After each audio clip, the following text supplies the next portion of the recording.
Hello everyone, welcome to my channel MTS Gyan Ganga.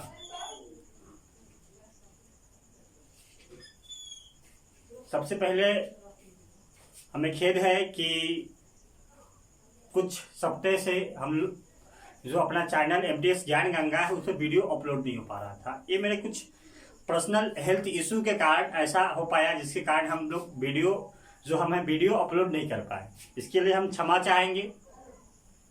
और फिर से जो हम लोग मैथमेटिक्स पढ़ रहे थे उसको अब कंटिन्यू करेंगे और कोशिश करेंगे कि हर एक दूसरा तीसरा दिन आप वीडियो अपलोड करें, जिससे आपको सहायता मिल पाए और अपने आप को आने वाला जो एग्जाम है उसमें अच्छा से अच्छा मार्क्स कलेक्ट कर पाए, स्कोर अच्छा कर पाए।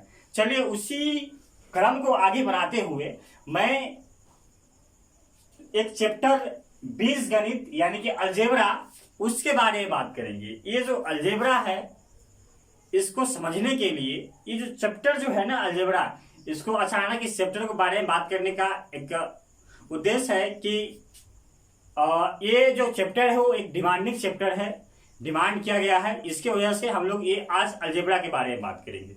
और अलजेब्रा जो है ना बच्चों को सिर दर्द बना हुआ रहता है, तो इस सिर दर्द को हम लोग कैसे खत्म कर देंगे, आसानी से समझ में आ जाए अलजेब्रा। अगर आप इस वीडियो को आप बने रहेंगे अगर अंत तक, और आगे भी इससे अगर जो वीडियो आएगा और उसको देखेंगे तो आपका जो सिर दर्द है ना खत्म हो जाएगा। अलजेब्रा को आप आसानी से समझकर और अलजेब्रा का आसानी से क्वेश्चन, टफ से सब क्वेश्चन को आप लोग कर सकते हैं। उसके लिए आपको कहीं ना कहीं जो अलजेब्रा यानी बीजगणित जो हो गया उसका जो इम्पोर्टेंट जो वर्ड हो गया, वो जो वर्ड हो गया चर, अचर, व्यंजक, गुणनखंडन, गुणांक, ये सबको समझना पड़ेगा। इस सब को अगर समझ जाएंगे ना तो आपका जो अलजेब्रा है ना एकदम आसान लगेगा। आप आसानी से अलजेब्रा का जो क्वेश्चन आएगा आप उसे आसानी से समझ सकते हैं। तो वर्ड देखिए, वर्ड का इंपॉर्टेंट क्यों है, क्योंकि किसी भी भाषा, किसी भी लैंग्वेज, किसी भी चैप्टर को समझने के लिए ना अगर आप उसका वर्ड समझ जाएंगे ना तो आप आसानी से उस चैप्टर को समझ सकते हैं। केमिस्ट्री समझना है, अगर आप कार्बन, अकार्बनिक के बारे में समझ जा रहे हैं, एल्काइल, सब्सटेंस, पदार्थ, ये सब क्या होता है उसके बारे का सबका वर्ड होता है, समझ जाएंगे तो आसानी से समझ में आएगा। उसी तरह मैथमेटिक्स हो गया, चाहे आप किसी भी लैंग्वेज समझ रहे हैं ना तो उसका वर्ड बहुत इंपॉर्टेंट होता है। उसी तरह से अगर आपको अलजेब्रा समझना है ना तो इसका वर्ड बहुत इंपॉर्टेंट है। जिसकी की बात करें कि ऐसे algebra is a difficult chapter, हम लिख दिए कि algebra is a difficult chapter. अब देखिए डिफिकल्ट चैप्टर लिखा हुआ है, अगर इस वर्ड के बारे में अलजेब्रा इज ए डिफिकल्ट और चैप्टर के बारे में अगर पता नहीं है तो आप इसका माने मतलब कुछ नहीं मिला सकते हैं, आप सिर्फ पढ़ सकते हैं। आप इसका हिंदी नहीं जानना है, कोई हिंदी को कुछ मतलब क्या होगा कुछ नहीं समझा सकते हैं। लेकिन आपको पता है कि ये क्या हो जाएगा कि बीजगणित बहुत ही कठिन, बीजगणित कठिन अध्याय है। अगर इसका आप हिंदी जानता तो इसको कर सकते हैं, इसको बता सकते, समझा सकते हैं। ठीक उसी तरह से आपको अगर इसको समझना है, अगर अलजेब्रा को समझना है तो आपको उसी तरह से जो आपका चर, अचर, पद, व्यंजक, गुणनखंडन और गुणांक हो गया है उसको समझना पड़ेगा। चलिए इसको समझने के लिए हम सबसे पहला जो आपका जो वर्ड हो गया कांस्टेंट, अचर, उसके बारे में बात करते हैं कि ये कांस्टेंट और ये अचर होता क्या है, किस खेत का मूल्य है। हम लोग देहात भाषा में कहा जाता है कि कौन खेत के मूल्य है, वही समझते हैं कि कौन खेत के मूल्य है। आप लोग जब पढ़ रहे होंगे समझ गए होंगे, चर अचर का जिक्र आपको जब पढ़ाया जा रहा होगा अलजेब्रा का कोई भी चैप्टर तो उसमें आपका चर अचर का बात आता होगा। तो अगर आप नहीं पढ़े होंगे समझ में नहीं आता होगा। हमको एकदम इसको आसानी भाषा अपना लैंग्वेज में, अपना जो देसी भाषा है उसमें समझेंगे और जो जनरल टर्म है उसमें समझ के और मैथमेटिक्स टर्म हम समझने की कोशिश करेंगे। कांस्टेंट क्या होता है, कांस्टेंट को जानने के लिए आप एक शब्द में समझ सकते हैं जो परिवर्तित नहीं होता है। जो परिवर्तित नहीं होता है उसको हम लोग क्या कहेंगे, कांस्टेंट कहेंगे। जैसे सिंपल भाषा में बात करें तो आपके माता पिता चेंज हो सकते हैं, नहीं हो सकते। आपका माता पिता कभी चेंज नहीं हो सकते। आपका जो भाई हो गया, आपका जो बहन हो गया, वो आपका ही भाई रहेगा, बहन रहेगा, आपके माता रहेगा, आपके पिता रहेगा। तो वो क्या हो गया, ये कांस्टेंट हो गया, जो मतलब कि अपरिवर्तित है, जो चेंज नहीं हो सकता है। उसका मान हर एक जगह एक ही रहे। अब सूरज चल जाए, चांद चल जाए, मंगल पर चल जाए, जुपिटर कहीं भी चल जाए, अमेरिका, आइलैंड, स्कॉटलैंड कहीं भी चल जा रहे हैं आप, अगर उसका मान सेम है, बराबर है, तो वो क्या होता है, कांस्टेंट हो जाता है। सूरज हो गया, आपका चांद हो गया, सब क्या है, क्या हो जाएगा, कांस्टेंट हो जाएगा। उसका आकार जो है वो सेम बना हुआ है। माता पिता है आपका कांस्टेंट है, माता पिता कहीं बदलेगा, दूसरा नहीं हो सकता, माता पिता वही रहेंगे हमेशा, जन्म से लेकर और आपका मृत्यु तक, मृत्यु के बाद तक आपके जो माता पिता आएगा वही रहेंगे कांस्टेंट। तो कांस्टेंट क्या होता है, जो अपरिवर्तित होता है। तो ये तो आपका जनरल टर्म हो गया। अगर सिंपल, अगर आप मैथमेटिक्स के भाषा में देखेंगे तो जो आपका जीरो हो गया, आपका जीरो हो गया, 1 हो गया, 2 हो गया, 3, 4, 5 से लेकर इन्फिनाइट, जितना भी आपका जो आपका लीट अंक होते हैं, नंबर होते हैं, वो सब मेरे क्या हो जाते हैं, कांस्टेंट हो जाते हैं। कांस्टेंट, एक बार और रिपीट करना चाहेंगे, कांस्टेंट जिसका मान परिवर्तित नहीं हो, जो परिवर्तित नहीं होता है वो क्या हो जाता है, मेरा कांस्टेंट हो जाता है। समझ गए होंगे कि कांस्टेंट किसे कहते हैं। अब जो अनचेंजेबल हो, जो चेंज नहीं होता है। अब हम लोग बात करते हैं इसी का, जो अगला जो वर्ड है अलजेब्रा का, वो होता है चर, जिसको हम लोग बोलते हैं वेरिएबल्स।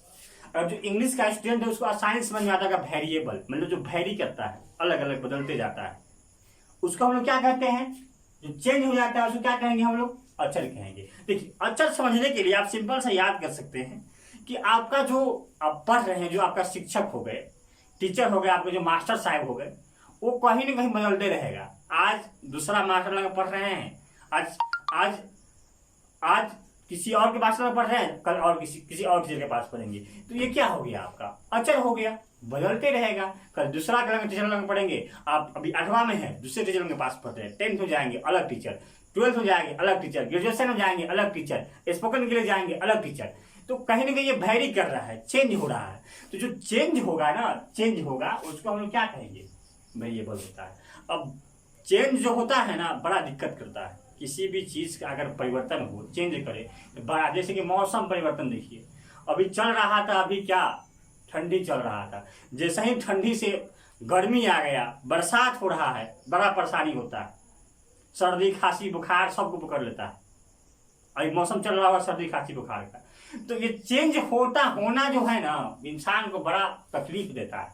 अगर कोई व्यक्ति, आपका कोई रिश्तेदार, दोस्त हो गए, वो बेवफा निकल जाए, आपसे बदल जाए, कितना दुख होता है। तो कहीं ना कहीं अगर वो कोई चीज अगर चेंज होता है तो बड़ा दुख होता है। ठीक उसी तरह अलजेब्रा में ये जो वेरिएबल है ना, बड़ा दुख देता है बच्चों को, सिर दर्द बना हुआ रहता है। तो इसी सिर दर्द को, ये जो सिर दर्द बन जाता है, क्यों बन जाता है, क्योंकि ये चेंज होता है। और भाई चेंज जब होगा ना तो सिर दर्द होना ही है। आप मान लेते हैं कि अभी आप किसी शहर में रह रहे हैं, उस शहर को चेंज करेंगे तो कहीं ना कहीं आपका सिर दर्द बन जाएगा। कहीं ना कहीं आप सोचेंगे कि हमको बिस्तर, कपड़ा, जितना सबको सेट करना पड़ेगा, अलग कमरा लेना पड़ेगा, कमरा में कहाँ कहाँ से सेट करना पड़ेगा। तो चेंज करने के बाद ना, जो चेंजेबल होता है, चेंज कर दे रहे हैं, तो वो कहीं ना कहीं सिर दर्द हो जाता है। बेवफा इंसान जो होगा वो सिर दर्द होवे करेगा। कभी नींद में आएगा, कभी सपना में आएगा, कभी सामने आएगा, जहां आएगा वहां दर्द होगा। तो उसी तरह जो आपका जो वेरिएबल हो गया ना, वेरिएबल, इसको मैथमेटिक्स भाषा में देखेंगे तो आपका जो ए से लेकर ए, बी, सी, डी और एक्स, वाई, जेड, ये जो आपका वेरिएबल हो गया ना, जब ये मैथमेटिक्स में आ जाता है ना, तो बच्चा सबका सिर दर्द स्टार्ट होता है, बड़ी परेशान करता है। तो इसी परेशानी को हम लोग दूर करने के लिए आज इसको समझ रहे हैं, इसको समझ जाएंगे। तो ये परेशान करने का समझ गए मत कि परेशान क्यों करता है अलजेब्रा। जवाब में कहा जाता है कि अलजेब्रा जो होता है ना, बड़ा लबड़ा होता है। लबड़ा मतलब कि झूठ साच इन्हें उन्हें करके देता है, उसको हम लबड़ा करते हैं। लबड़ती जिसको बोला जाता है भोजपुरी भाषा में। तो ये जो भाषा हो गया ना, मतलब जिसको हम लोग सिंपल बोल सकते हैं बेवफा, मतलब कि बड़ा दर्द देगा।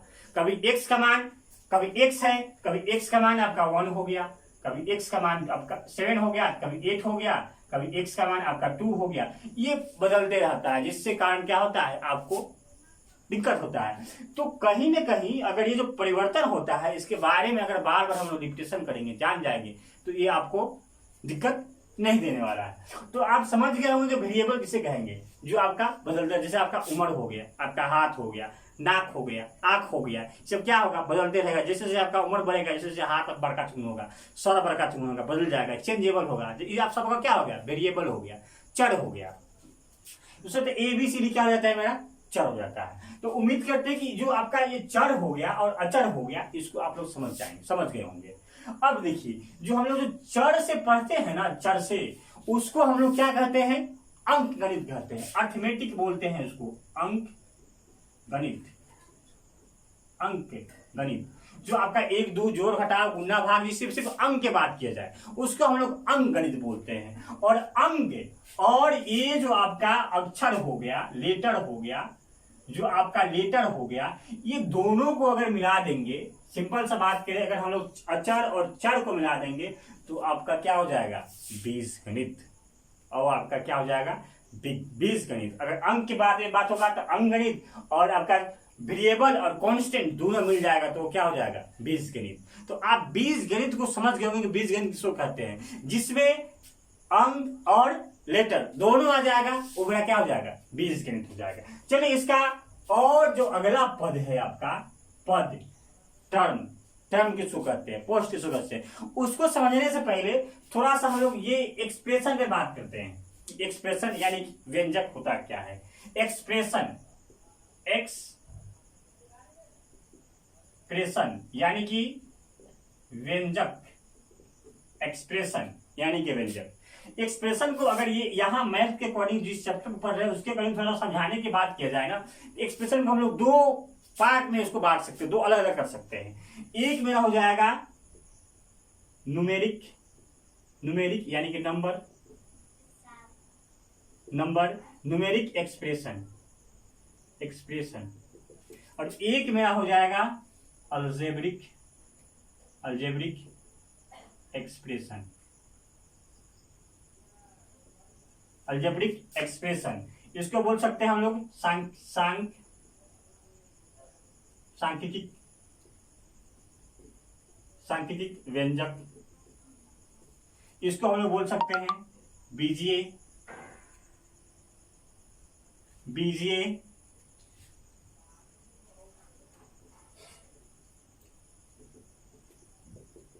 व्यंजक। अब इसे समझते हैं कि न्यूमेरिक एक्सप्रेशन क्या होता है और अलजेब्रिक एक्सप्रेशन। एक्सप्रेशन को समझना है कि एक्सप्रेशन होता क्या है, व्यंजक किसको कहते हैं। जैसे कि मेरा 3 लिखा हुआ है, 7 लिखा हुआ है, ये मेरा क्या हो गया, न्यूमेरिक एक्सप्रेशन हो गया। 4 लिखा हुआ है, 8 लिखा हुआ है, ये मेरा क्या हो गया, न्यूमेरिक एक्सप्रेशन हो गया। मतलब कि अगर अंक को प्लस माइनस करेंगे ना, अंक को प्लस माइनस 3 माइनस 4 4 माइनस 5, ये मेरा क्या हो जाएगा, ये मेरा जो हो जाएगा वो न्यूमेरिक एक्सप्रेशन हो जाएगा। अब देखिए अलजेब्रिक एक्सप्रेशन, अलजेब्रिक एक्सप्रेशन हम लोग समझ गए हैं। अलजेब्रिक मतलब कि बीजीय व्यंजक, बीजीय व्यंजक हम लोग समझ गए हैं कि अगर चर और अचर मिलेगा ना तो क्या बनेगा, वो बीजगणित बनेगा।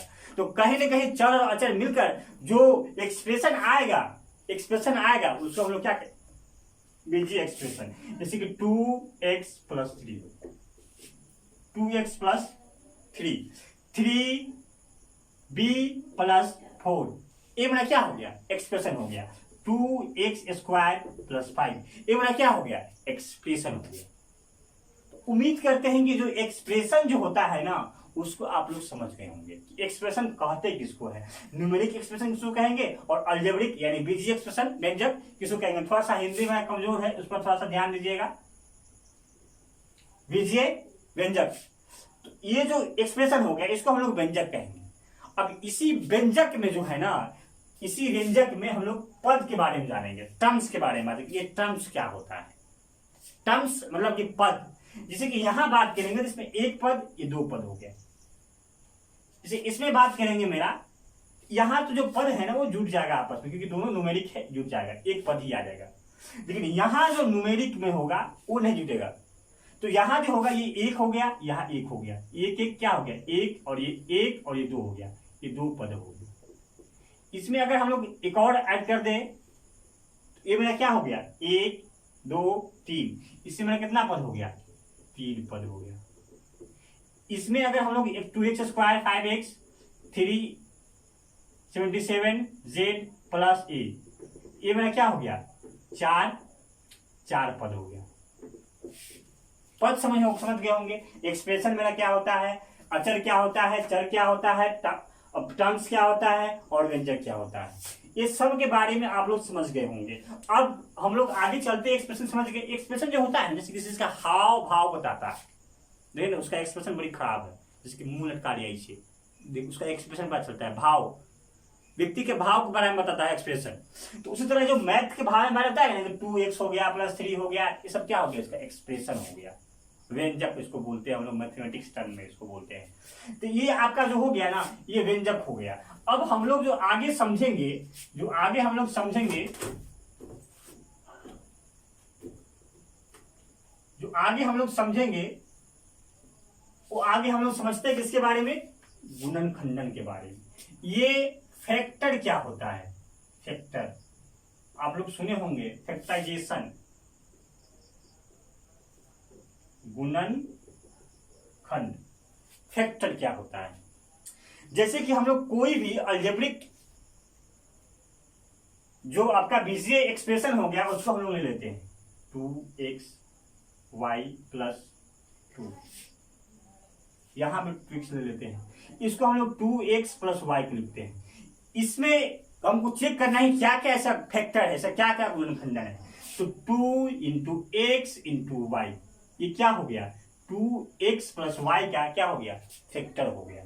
जैसे कि 3x square plus y plus z, तो 3 into x into y into z, ये क्या हो गया, 3x स्क्वायर वाई जेड का मेरा गुणनखंडन हो गया। जितना भी टर्म हो गया क्या हो गया, गुणनखंडन।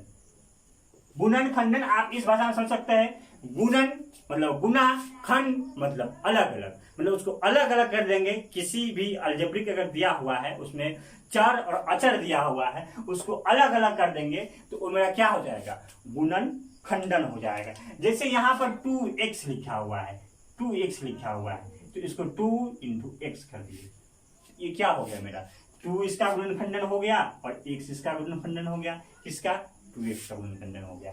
जैसे कि हम x लिख दिए, इसका भी गुणनखंडन है, क्या क्या है, 1 गुणे x। और ये जो एक जो है ना, हर एक चीज में विराजमान है, हर एक चीज में है, हर एक चीज में गुना और भाग में, हर एक चीज में, दुनिया का कोई भी वस्तु हो गया, पताल आकाश धरती इंसान जानवर भूत बैताल, सब में क्या होता है, सब में एक रहता है, हर एक में एक से गुना और हर एक में एक से भाग रहता है। इस बात को आप लोग ध्यान रखिएगा, बहुत बड़ी बात है। तो एक से सब में रहता है, तो ये एक इसका फैक्टर हमेशा हो जाएगा, इसका फैक्टर यानी गुणनखंडन हो जाएगा। अब मेरा जो लास्ट मेरा जो है लास्ट, वो मेरा क्या है, कोफिशिएंट, कोएफिशिएंट यानी कि गुणांक। गुणांक जो है ना, हम लोग गुणांक जो है, गुणांक ये हम लोग न्यूमेरिक जो होता है, न्यूमेरिक जो होता है, जो नंबर मेरा होता है, नंबर, और कोई भी अलजेब्रिक एक्सप्रेशन दिया हुआ है तो उसमें का जो उसका नंबर जो होगा ना, मल्टीप्लाई में होगा, उसको हम लोग गुणांक कहेंगे। जैसे कि 2xy, तो ये 2 जो हो गया ये नंबर ना है, तो ये मेरा क्या हो जाएगा, गुणांक हो गया, यही मेरा कोफिशिएंट हो गया। 3x square plus 3x square y लिखिए, इसका गुणांक कितना हो गया, 3 हो गया, तो ये इसका क्या हो गया, गुणांक हो गया, गुणांक हो गया। मतलब कि जो वैल्यू जो आपका अलजेब्रिक एक्सप्रेशन, कोई भी अलजेब्रिक आपका एक्सप्रेशन हो गया, कोई भी आपका अलजेब्रिक एक्सप्रेशन हो गया, इसमें जो न्यूमेरिक वैल्यू हो जाएगा और उसका जो मल्टीप्लाई है, जिससे कि ये आपका क्या हो गया, ये आपका वेरिएबल हो गया, यानी कि आपका अचर हो गया, और इसके साथ जो गुना है, मतलब कि सिंपल समझ सकते हैं भाषा में कि जो अचर के साथ जो गुना नंबर जो आएगा ना, उसको हम लोग क्या कहेंगे, गुणांक कहेंगे। किसी भी अचर के साथ अगर आ गया, अचर हम लोग समझ गए होंगे एक्स स्क्वायर, तो ये मेरा क्या हो जाएगा, गुणांक हो जाएगा, गुणांक हो जाएगा। 34x स्क्वायर से, तो ये मेरा क्या हो जाएगा, गुणांक हो जाएगा। आशा करते हैं कि आप लोग ये जो मेरा जो टर्म था, अचर, चर, पद, व्यंजक, गुणनखंडन और गुणांक, इसको आप लोग समझे होंगे। अगर इसको समझे होंगे ना, विश्वास कीजिए आपका जो अलजेब्रा जो है ना वो बहुत ही आसान हो जाएगा। आप आसानी से इस क्वेश्चन को जब हम लोग आगे करेंगे ना, और इसके कुछ और इम्पोर्टेंट टर्म्स है उसको अगर समझ जाएंगे ना, तो आपको एकदम अलजेब्रा एकदम आसान लगेगा। आपको ये अलजेब्रा जो आपको लबड़ा लगता है, बेवफा लगता है, वो बेवफा नहीं लगेगा, आपको एकदम अपना सा लगेगा, एकदम बड़ी प्यार हो जाएगा आपको अलजेब्रा से। तो आप हमारे साथ बने रहिए, वीडियो को लाइक शेयर कमेंट कीजिए, जिससे मेरा उत्साह बने, जिसके लिए और अच्छा और मेहनत करके आपको इससे अच्छा से अच्छा कंटेंट तैयार करके आपको अच्छे समझाने की कोशिश करें। आप वीडियो को शेयर लाइक और सब्सक्राइब कीजिए। Thank you so much.